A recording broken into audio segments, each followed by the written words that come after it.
guys, here come the dollies. They got fresh sinkers, hot coffee, and the sweetest smile.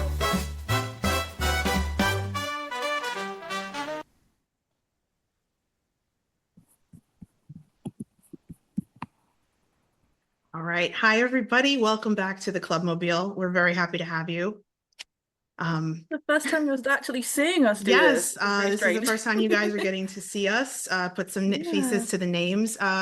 This is a very special episode. We're very honored to be joined by Susan Tate and Kenny, author of American Fly Girl, which is the story of Hazel Ying Lee. Susan, thank you so much for joining us today. Well, thank you for inviting me. Of course. I have to say, just off the cuff, this book had me on tenterhooks the entire time I was reading it. Me too. I felt almost like by the time I got to the end, first of all, I felt like by the time I got to the end, I felt like Hazel was my friend. Yeah.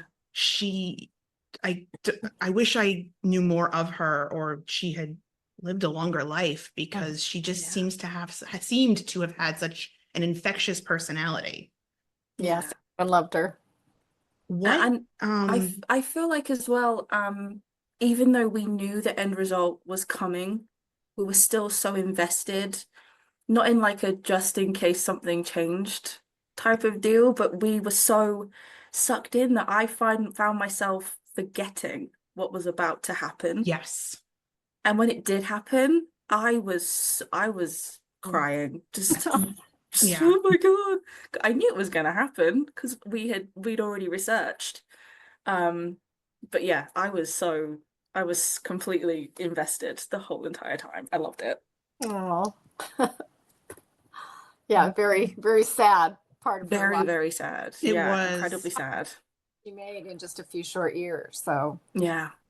That's, I mean, a fraction of a life. She was, but her life, I think, was just powerful. The impression that she left, even in that short amount of time. What was it about Hazel in particular? Of all the wasps, there were so many of these women. What was it about Hazel in particular that made you want to dig deeper into her story?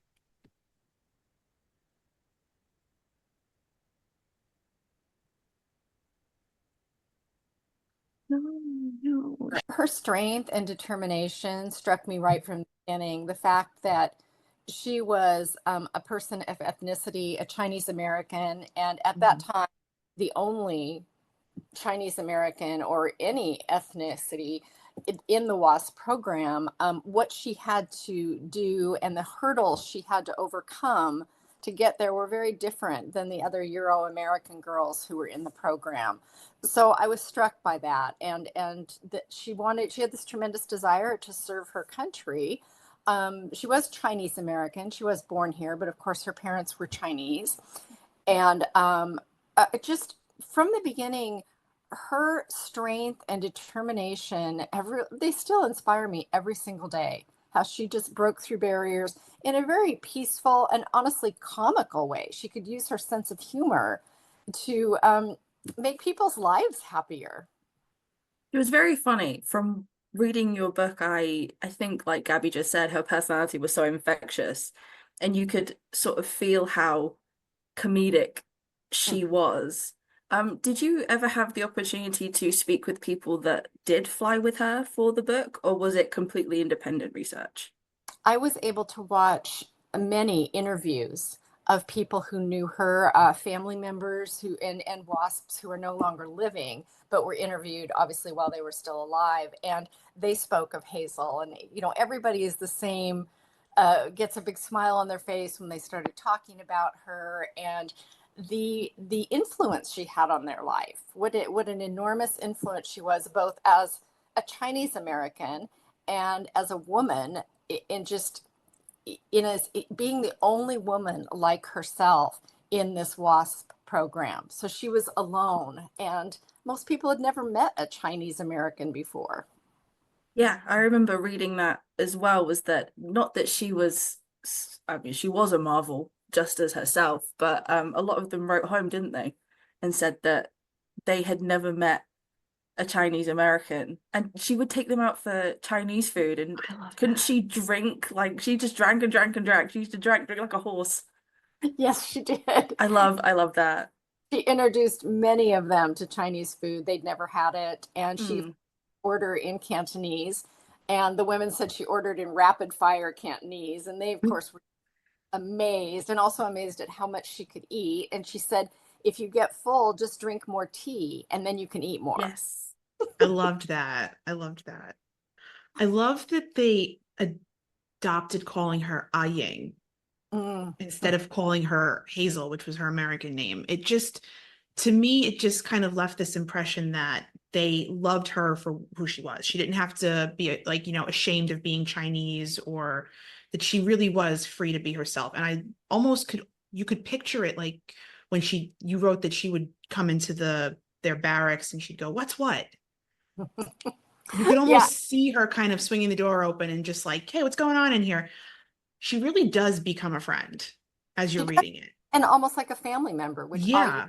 what her family called her. And one of the women in a snippet I read about Hazel said, well, anybody in that time could be called Hazel, but there was only one Ying, and that's how unique she was to them. It's amazing. I love that she was so unique to them amongst the number of siblings she had at home. Because I Right. know that there was a lot of them crammed into that tiny apartment at one point. And There even were, when she moved to China yes, Oh, to and fly she yeah. there. kind of in the middle of the mix. Yeah.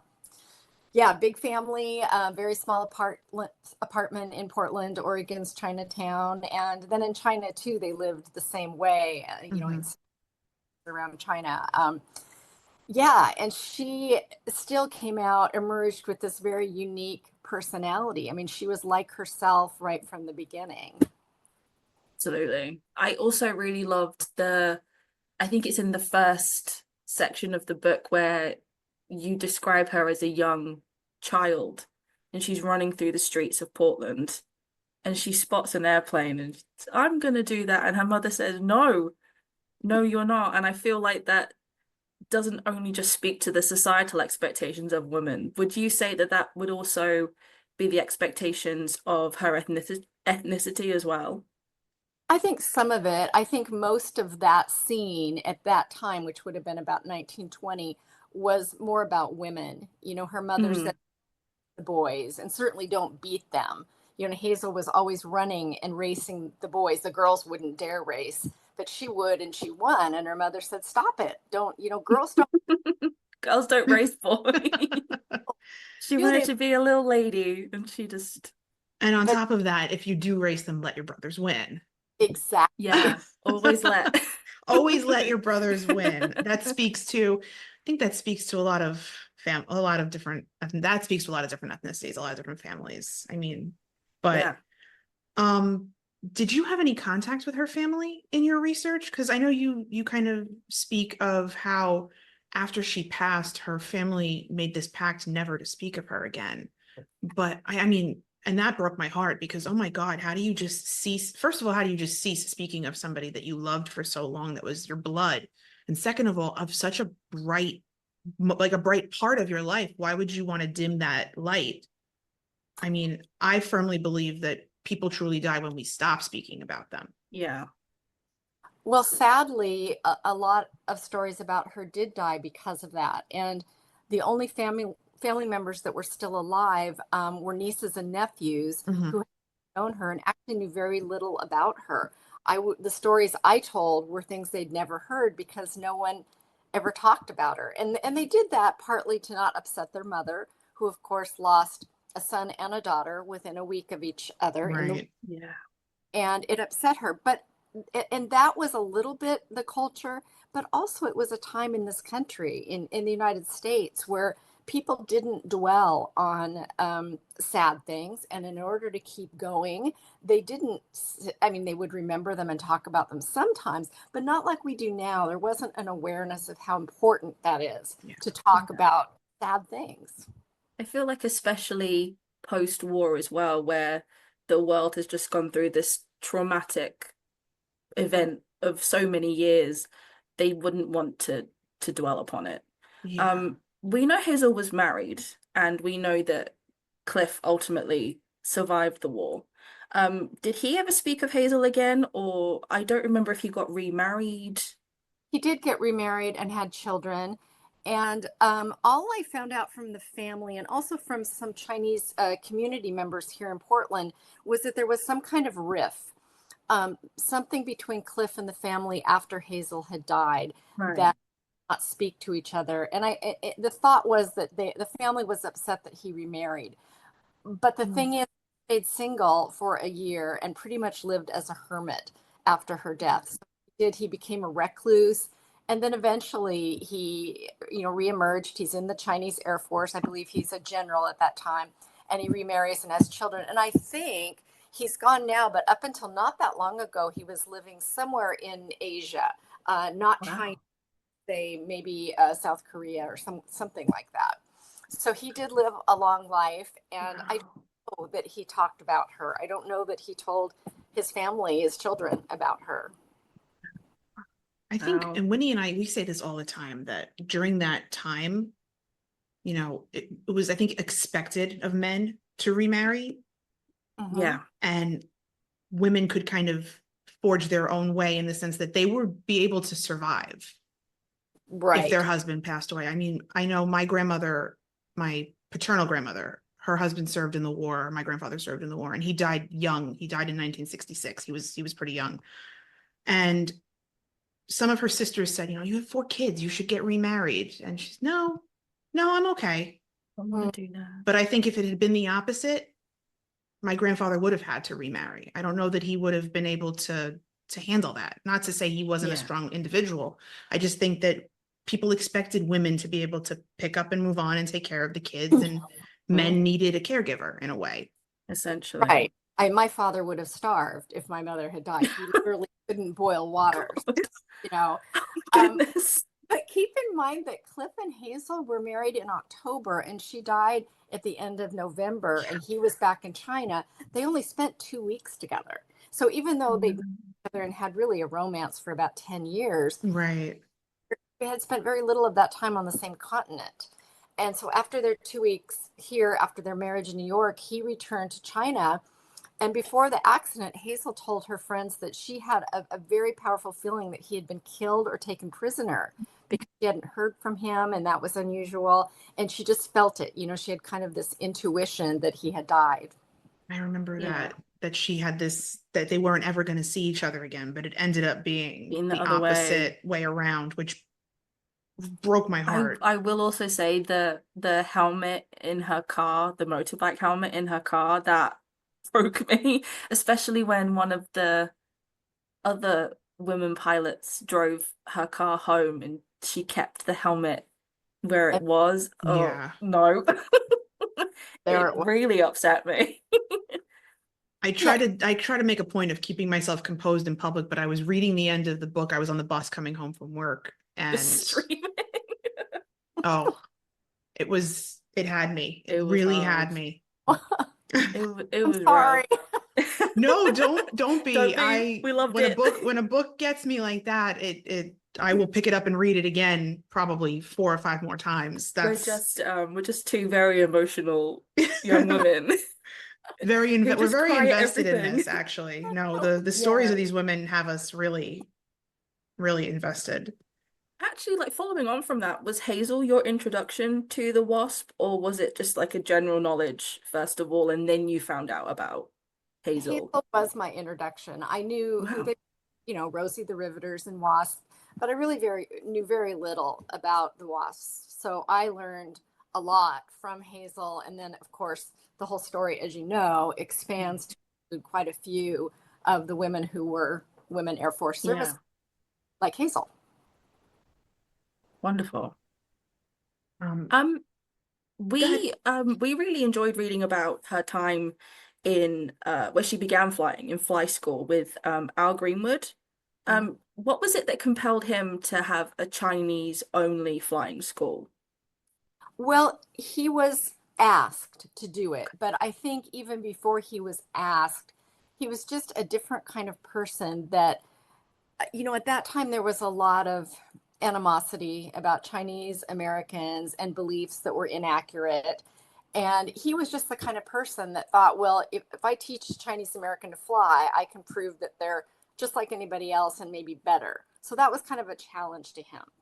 But he did not decide to do that by himself. He was chosen by Chinatown, the Chinese Benevolent Society in Portland, who were looking for a flying school to teach young Chinese American boys. I mean, they were, teens and early 20s. Al Greenwood would train them to fly, and then to fly open airport, combat in aircrafts, open aircraft, sorry, and go to China to fight against the invading Japanese. So that was what Al Greenwood was chosen to do. So he sort of ended up this leader of this 33 Chinese American, all young boys except for Hazel and Virginia. And all of the members, 33, were, I think, between 16 and 22, maybe. Very young. Very young. Very young. I mean, babies by today's standards. Yeah. But, did her other classmates learn of her death while they were in China? Or was it a case of they came home to the States and found out that way? Well, I would assume because of the time discrepancy, these Hazel went to China, as they all did, in 33, and they were there about 38 when basically the Japanese had successfully taken it. So by 38, they were either killed or they came back to the country if they could, or they were war refugees there. So we're still talking another 5 or 6 years before Hazel's even doing what she's doing with the wasps. So and most of them were back in this country. Some of them, like Cliff, stayed and were officers with the Chinese Air Force. So yes, some of her death in China. Wow. It struck me as interesting. She was interviewed by Jackie Cochran herself to join the training detachment. Not every woman who was accepted was interviewed by Jackie directly. Was it just a case of, do you happen to know if it was a case of right time, they were both in New York, or was Jackie she was that taken with Hazel's? Because I know that there was, Jackie refused, and I hate even to even say it, that she refused to take African-American women to fly in the WASP program because of prejudice and racism at the time. But she took Hazel without batting an eye, but it was risky. Yeah, it was risky for the time. Yeah. How they would be treated when they flew across the country. Yeah. Jackie Cochran had nothing against African-American women, but they would have to fly these airplanes, ferry them down to southern towns. Right. Makes sense. They wouldn't be able to eat in a restaurant or it would be dangerous for them. Yeah. Yeah. That was the main reason in the beginning, and she planned to later include them. With Hazel, it was a combination of things. She was Chinese American, and at this time, this is after Pearl Harbor, we were in the war, and China was one of our allies. Right. So the idea had completely shifted in our country about Chinese people once World War II started. And then Hazel had this incredible track record of being in China and, seeing combat. And she also had a letter from basically the president of China. His wife wrote a letter to her, and Jackie was very impressed about that. Wow. Yeah. Oh, and they were able to meet, yes, because Hazel was living in New York with her sister. She was working at that time, and that's where Jackie's office was. Most of the girls received letters, all over the country, including North Dakota and, small places where Jackie wouldn't have been able to interview them in person. Did Hazel have a favorite aircraft to fly? I don't know which one, but definitely the fighter aircraft, the fast one. Yeah, we're sensing a theme. That seems to be the theme we're getting from everybody we speak to. P-51. That pursuits were her favorites. Yeah. Pursuits were the favorites. Yeah, seems to be that as well.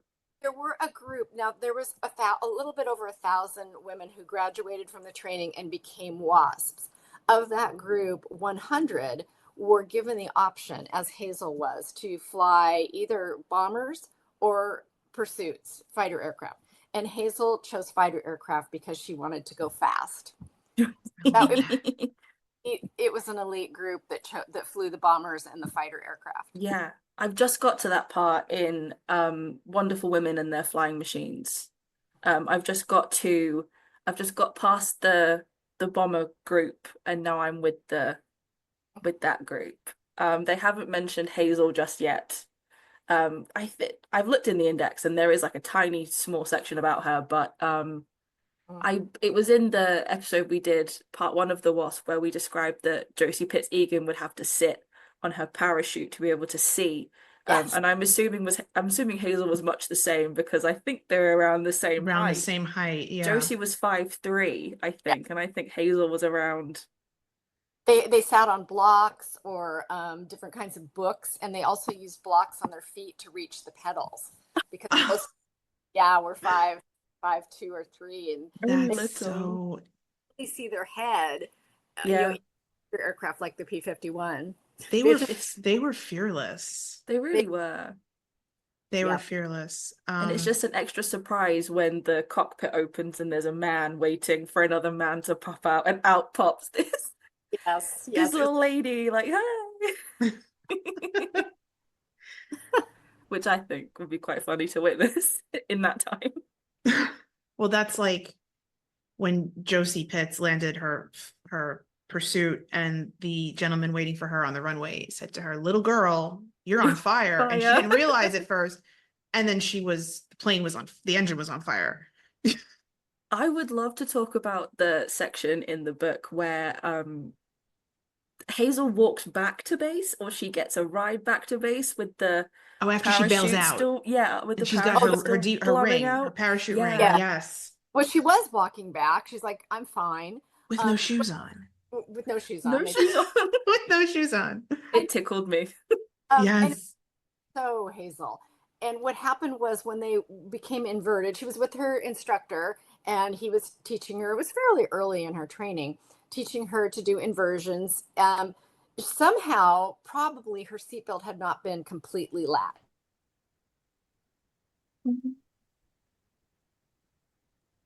When they went inverted, she fell out of the airplane and luckily had a parachute, and first time she'd ever used it. Of course, she was dragged along the dirt. It was very dry and rough ground. Lost her shoes, all scratched up. But she had her D-ring from the parachute to prove that she'd be in the Caterpillar Club now. That's anyone who's parachuted out of an airplane. And she's heading back like 5 miles to the base.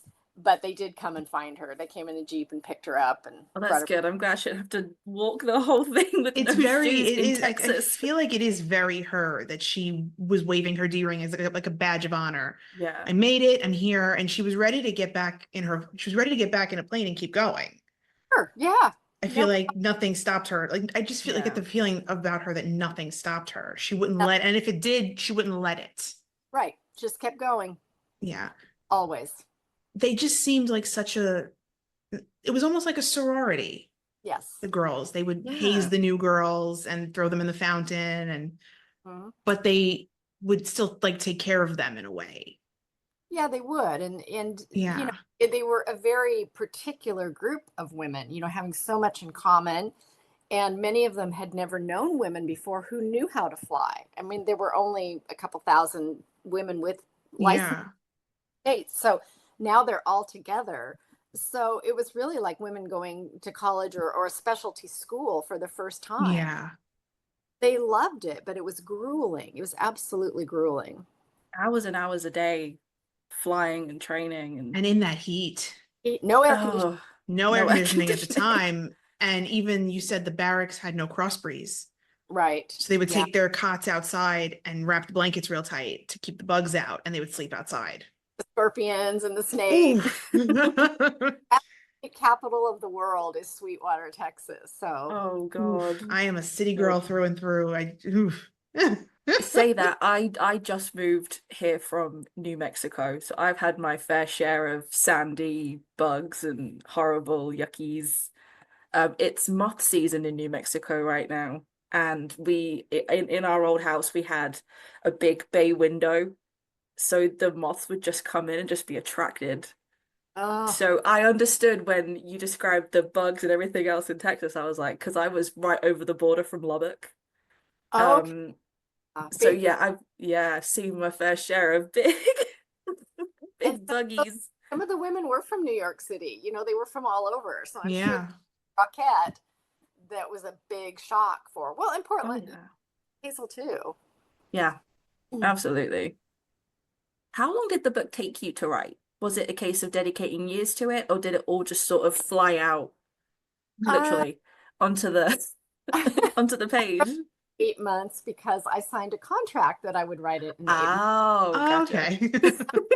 Smart. Book in 8 months? Well, you can, but that's pretty much all I did for 8 months. So I researched for pretty much 3 solid months and then wrote for 6. And of course, then when I turn it in, it still goes for a year through editing and fact checking. Hmm. All kinds of editors read it, but my rough draft had to be turned in 8 months. So it was intense, and that's all I did. But also, it really kept me in the story. You know, Right. Yeah. I didn't lose track of what was going on, or did I already say that in another chapter, because I was doing it all the time and I wasn't doing anything else. So I think we feel like that in a way, Gabby, where we're dedicating so much time to this that it's sort of like we're not losing, even though it's only, part-time for us right now. It's Yeah, sort I of think like we're not losing track of. we went into it with the intention of giving, and we obviously still do keep the intention of giving equal attention to all the different women and the divisions and the jobs that they held during the war. And I think in the back of my head, I was like, oh, I was like, oh, well, we're named after the Donut Dollies. We're named after the Red Cross girls. We'll give the Red Cross girls, a little extra love. I did not expect the WASP to take such a hold We're and so invested in this. really pull me in. I remember we were just talking about this the other day. It's at the very end of Masters of the Air where they give you the overview and they say that John Egan's wife was a WASP. And We I kind of said, shrugged it oh, off initially. We were I said, like, oh, oh, that's that's really cool. nice. She served too. Yeah. Not realizing at the time that they weren't even militarized, that they had not only spent the entire time of the war doing this job that really should have been a job for the military, but also fighting for that acceptance and that spot among the people who were fighting that they didn't get for like 35, 36 years after. There right. was a long stretch of time between the end of their disbandment in 44, which I mean Hazel passed right before the WASP were disbanded, and then it's 1977. Did you I know you talk about it a little bit at the end that the WASP were, recognized in 77. Did you do any deep research into that, or was it just kind of a general, just need to know basis on their veteran status post-war? Well, I mean, yes and no. I Mhm. definitely talk about it in the last chapter of the book. And then, of course, they went on to be awarded the Medal of Honor by Barack Obama. And there were, I think, 6 of them present. And I can't remember the date that was, but Barack Obama was president who awarded that. But yeah, it was decades after the WASPs were disbanded before they were permitted in the military again as pilots. Decades. So I do think that what they did laid the groundwork for that. I think that Right. their contribution was extremely significant. But like you said, they were not in the military. They were volunteers, and they were not privileged to have any of the privileges that the male cadets did, who were doing, the exact same work. They went through the same training as the male cadets, which basically was an aeronautical degree by the time they finished their WASP training. And when they got out, they there was nothing they could do. Nobody wanted a woman to fly an airplane, commercial. Right. So very few of them ever flew again after the very abrupt disbandment in December. Yeah. Yeah. Yeah. Yeah. Having to find their own way home right before Christmas, which Now, a few diabolical. bases helped the girls get home, Oh, but that's many good. did not. Yeah. And I know you talk about that in your last interview, how like not all men were terrible. I mean, a lot of men Yeah. us were flying planes, very supportive. The cadets that learned with them were, just very supportive and understood the women were doing the same thing. So some of the bases helped the women get home, but I would say most of the women, yeah, 4 days before Christmas, were just stranded. Get home however you can. Right. Wow. There was a document. We were fortunate enough to get a copy of Hazel's documents from the war through the St. Louis archive. And there's a letter that was mailed to her sister after her death that was from Hap Arnold. But essentially, the letter itself stated that, you know, Hazel was part of the Air Force family, and if they would be part of her sisters and her family would be part of the Air Force family in her, you know, death. It struck me as very odd and almost kind of like backhanded, because they weren't part of the Air Force, and he was just kind of saying it to say it. You know, Hap Arnold, I mean, he championed for them with Jackie Cochran, but at the end, he kind of gave up the fight, so to speak. Well, yeah, and it was basically a very political decision. You know, Congress decided to not award them or admit them into the military at the end. And so Hap Arnold really wanted them in the military. There's a letter in her documents to her sister Bowen Chan. And it's a letter that says, "Dear Mrs. Chan, during the Army Air Force's tribute to the women Air Force service pilots at Sweetwater, Texas, on the 7th of December, a plaque was dedicated to the memory of those WASP who died while serving their country. The plaque will be on display in this headquarters until such time as there is established a permanent collection commemorating the Air Force's part in this war. Realizing that you may not have an opportunity to see the plaque and knowing that you would treasure such a memorial to your sister, I'm including a photographic copy of it. You will also receive shortly the certificate of service and the service pin earned by your sister. In accepting them for her, I hope that you will always feel that you are yourself a member of the Air Force's family. Very sincerely, H.H. Arnold." And it's dated 1945. So it's right after, it's 12th of January, 45. So it's right after the disbandment. That was the most he could do. Which is so sad. Yeah. Isn't it? It is. I love that his son picked up the fight, though. That was always it sat well with me. One of those things where I was like, oh, you know, good. He didn't have to do that, and that was incredible. Yeah. No, he didn't. True.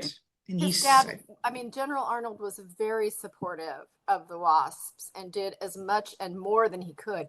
He got made fun of essentially a lot, that he was having like an affair with Jackie Cochran. He was called her champion. Yes, I remember reading that. Yes. Yeah.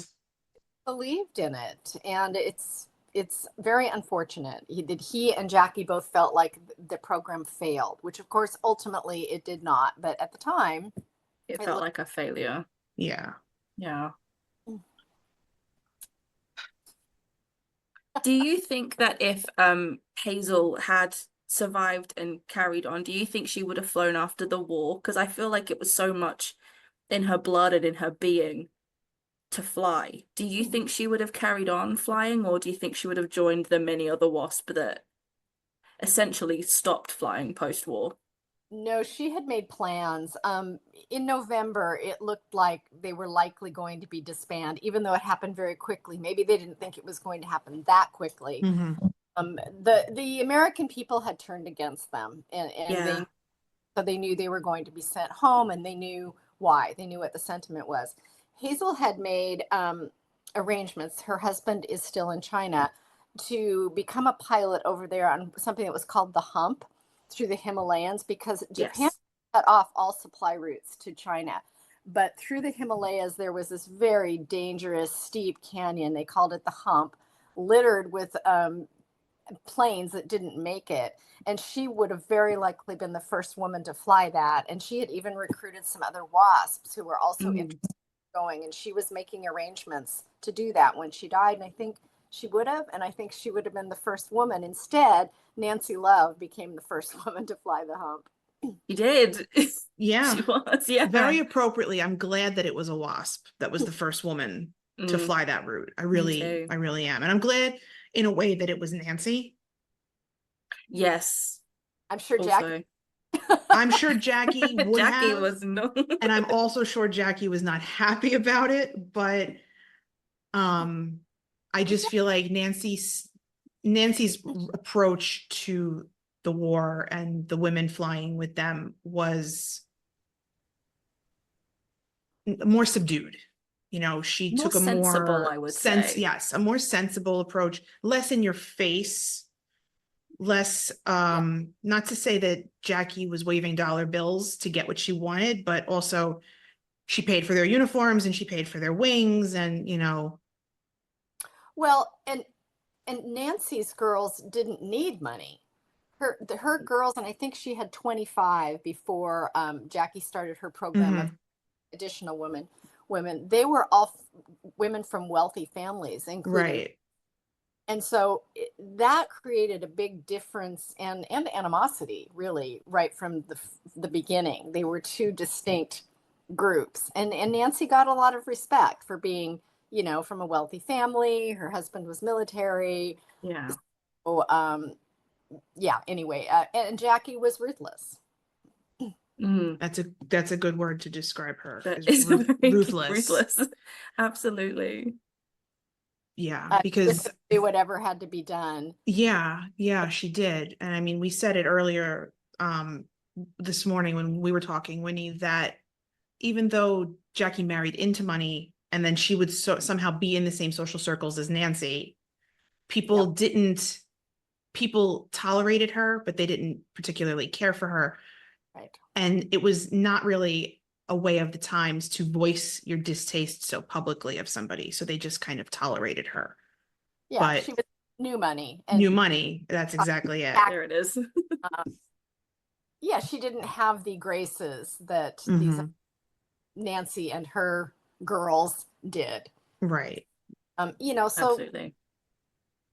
in a way, it was much harder for Jackie. Jackie had a lot more to fight against, and Jackie saw Hazel as a person like herself, a person who hadn't been handed anything, but who'd had to fight for everything. And so, Right. if Jackie was ruthless and Nancy wasn't, there was some reason for that in how their lives had been played out. Yeah, absolutely. Scrappy's a good word for them for Yeah. Jackie. Yeah.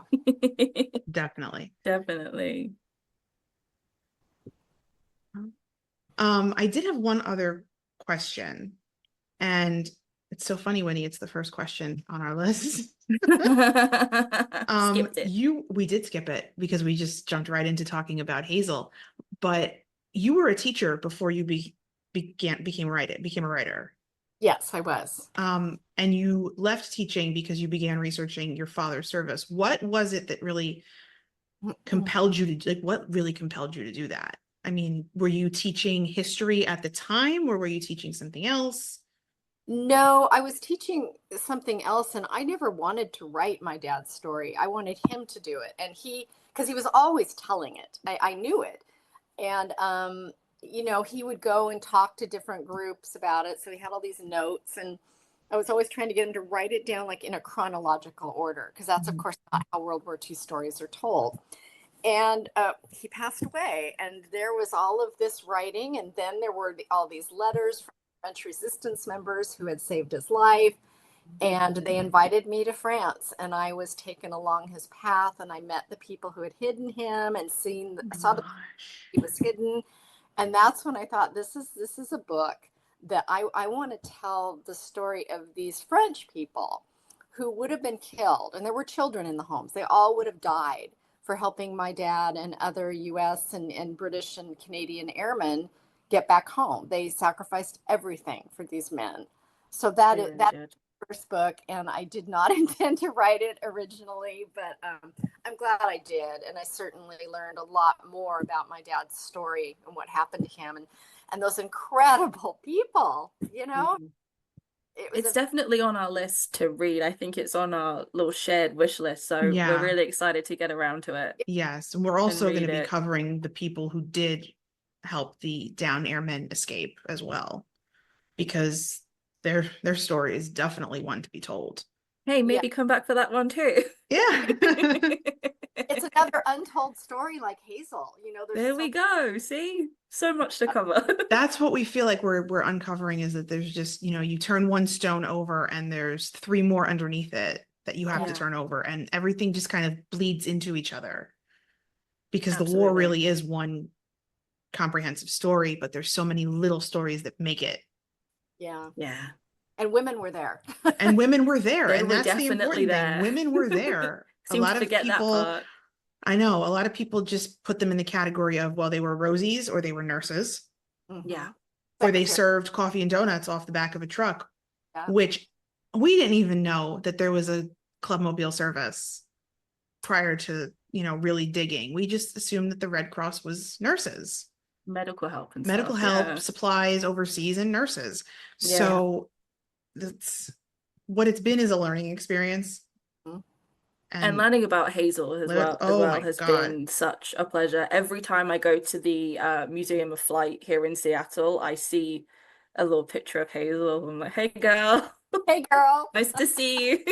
It is. She definitely felt like a friend by the end of the book. Yeah, that's it. I feel so close to her now that it was to a point where the last time I went to the museum, there was a section for Women's History Month in the gift shop, and all of them were tucked in facing a certain way. And I ended up telling someone that works in the gift shop, I said, excuse me, my girl should not be tucked in this corner. Can you pull them back out, please? Good for And you. they did it.